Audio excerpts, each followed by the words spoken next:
What's up, DBs? And you guys will rarely hear me make these type of videos where I'm anointing a couple players, but I think I've seen enough. I think it's time to talk about Cooper DeJean and Quinyon Mitchell being two of the top DBs overall. We're talking nickels, corners, and safeties. Throw them all in the pot. You got to put these two in the top 10. If we're just talking about Quinyon Mitchell alone, this dude is locked down on the perimeter. Emeka Egbuka has been giving people fits, and I'm a huge Sauce Gardner fan, and he gave Sauce Gardner fits, and he's locking up on the perimeter. Future All-Pro, in my opinion, especially if he keeps doing stuff like this. We get the inside release on the outside or on the tight split, where outside leverage. He does a great job of getting to that low hip, playing that low shoulder. It's exactly what you want to do when you get in breaking routes, and then we get underneath, make a play on the football. And he made like 3 plays in a row in the first drive, I think. This play right here, we get a tight split. Be ready for this receiver to crack down. Be ready for this receiver to crack down, something to that effect. Blocking. Emeka Egbuka is a willing blocker.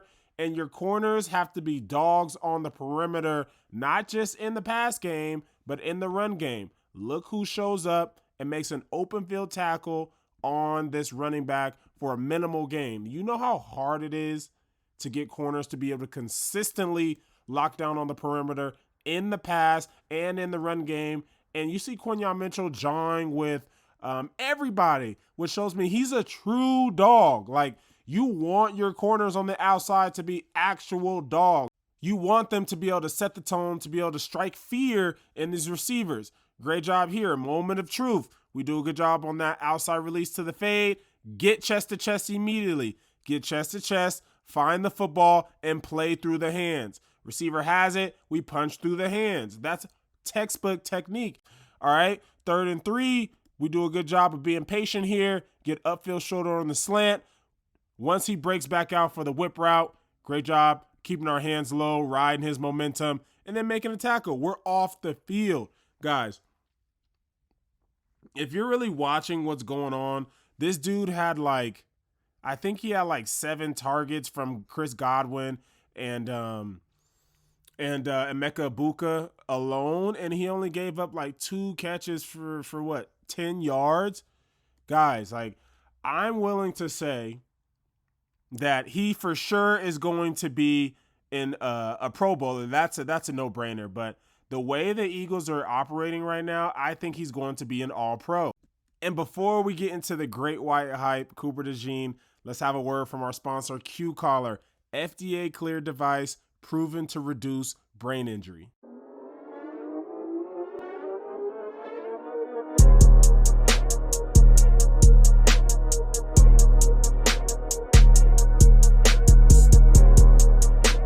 Protect what matters. Collar up. One thing I noticed about Cooper DeJean is I don't think I've ever really seen this guy miss open field tackles. And he makes open field tackles on the regular.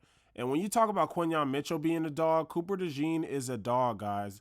This play right here, right? Not only the stick, but walking over him. All right, you look down at him, and then you walk over him. All right, I know they gave him a taunting penalty. A lot of people didn't agree with it. I mean, this could be shown as disrespect, but the fact that, who cares about the flag? The fact that he did the Allen Iverson, told me everything I need to know about his mentality. And who said he can't play corner? They put Cooper DeJean at corner in the base package, all right? So when you have, or heavy, depending on what you say. So when you have 2 tight ends, you don't really have a spread formation, okay? Outside leverage. And Iowa taught him well. They didn't do a ton of press, but they played a lot of off man. He knows how to read the quarterback's drop. He knows about his divider rules. He knows about leverage, right? Playing from his back pedal, clean back pedal. Doesn't panic when we get Emeka Egbuka running full speed at us. All right, we get the out route. Clean break 90, get to the hip, and then we undercut and play the football. That's flawless. Right?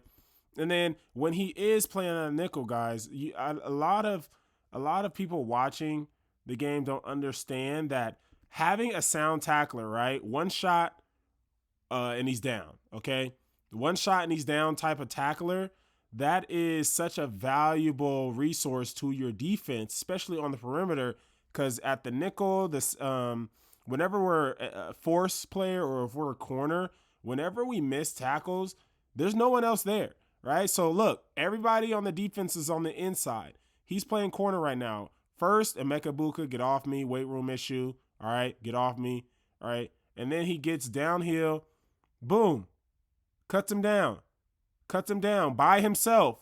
All right. 2 yards, maybe. Okay. Elite tackler, top 3 tackler in space for sure. Okay. So when you're talking about these two, I'm going to call them the Dudley boys. These two are absolute dogs on the outside. And you're talking about they're only in their second year.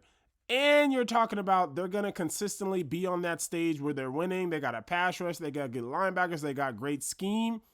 I'm here to tell you guys, these two, I can see them both winning all pros this year.